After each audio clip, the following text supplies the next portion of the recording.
Здравейте, аз съм Дон Брутар и е време за поредното видео в рубриката Smart Review на Yetel.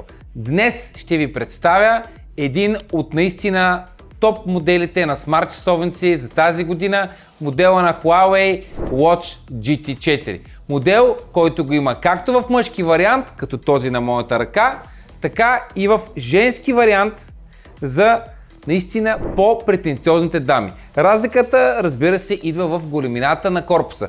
При мъжкия модел имаме размери от 46 мм, а при дамите това е съответно 41 мм. Оттам идва и разликата в живота на батерията. Определено тя е впечатляваща. В икономичен режим мъжкият вариант може да стигне живот на батерията до 2 седмици. Да, 2 седмици. Докато това при 41 мм дамски е една седмица.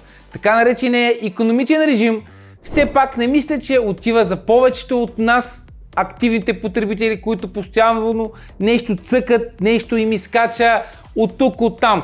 Но в крайна сметка в типично ползване от Huawei казват, че можем да очакваме до 8 дни батерия при мъжкия вариант и 4 съответно при женския, което наистина, повярвайте ми, е много впечатляващо. От Huawei ни гарантират, че техните смарт часовници са абсолютно съвместими, независимо дали говорим за Android или iOS операционна система. Аз го потвърждавам като един потребител, който от много години използва вече Apple без абсолютно никакъв проблем. След като изтеглих Health App на Huawei, успях да го свържа към моя iPhone и абсолютно всички данни през изминалите дни бяха прехвърлени. Така че да, имаме една много добра съвместимост. Перфектното допълнение към този дълъг живот на батерията е впечатляващия мониторинг 24/7 на нашето здраве. И в комбинация с апа на Huawei Stay Fit, то ние имаме един треньор на нашата ръка. Дисплея на Huawei Watch 4 GT е наистина впечатляващ. AMOLED панел с резолюция 466 по 466 пиксела. Поддръжката пък на функционалността Always On е нещо, което всеки от нас ще използва. Пак казвам, че имаме разлика в диаметъра. 46 мм при моделите за мъже и съответно 46 мм при дамските варианти. В началото на видеото ви казах, че от Huawei ни гарантират 24/7 мониторинг на нашето здраве. Буквално трябва да свалим техния Huawei App, сканираме QR кода, който се появява на нашия смарт часовник и след няколко клика вече имаме цялата история от нашия смартфон в нашия смарт часовник. Какво може да следим?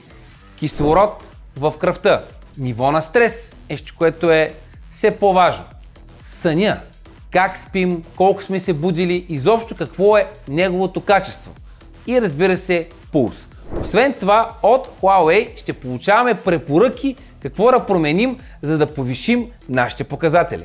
За феновете на така наречените фитнес функционалности, то вие имате в Huawei Watch 4 научно базиран треньор.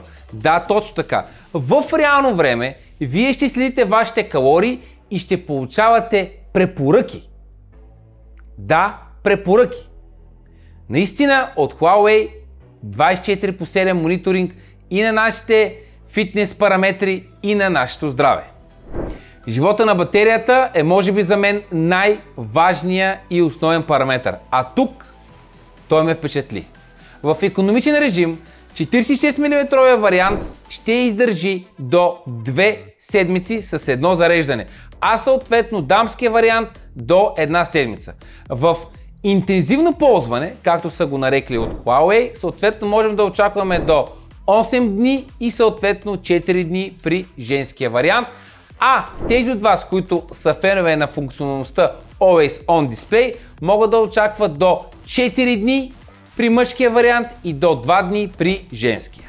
Вграденият говорител и микрофон ви позволяват да приемате и да връщате обаждания. Но нещо, което е важно, тук липсва функционалността eSIM.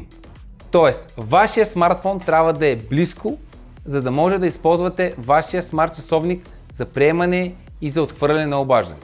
В допълнение трябва да кажа, че към смарт часовника ви идва и безжично зарядно, с което само за 90 минути ще може да постигнете 100% заряд.